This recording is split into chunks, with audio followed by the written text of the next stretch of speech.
ଭାରି ଭୋକ ଲାଗୁଥିଲା। ଘରେ ପଶୁ ପଶୁ ବୋଉ କହିଲି, ବୋଉ କିଛି ଖାଇବା ବାଢ଼, ଭୋକ ବହୁତ ଜୋରରେ ଲାଗିଲାଣି। ବୋଉ ହସି ହସି କହିଥିଲା, ଖାଇବୁ ପଛେ ଆଗ ଗୋଡ଼ ହାତ ମୁହଁ ଧୋଇ ଆସ, ବାହାରୁ ଆସିଲ। ଆଉ ମୁଁ ଯେତେବେଳେ ମୁହଁ ଗୋଡ଼ ହାତ ଧୋଇ ଆସିଲି, ବାସ୍ ବସିଥିଲି ଆରାମସେ ଓଡ଼ିଆ ଖାଦ୍ୟ ଗୋଟେ ଖାଇବା ପାଇଁ। ସେତିକି ଭିତରେ ବୋଉ ରେଡ଼ି କରିଦେଇଥିଲା ତା'ର ଖାଇବା ପୋଷାକ। ସୁଆଦିଆ ଖାଦ୍ୟ ଆଉ ବାସ୍ନା ବି ମଜାଦାର ଥିଲା।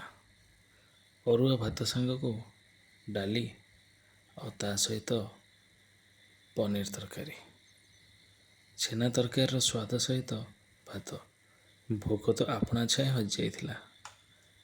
ଏମିତି ଆପଣ ବି ସୁସ୍ୱାଦୁ ଖାଦ୍ୟ ଖାଇଥିବେ।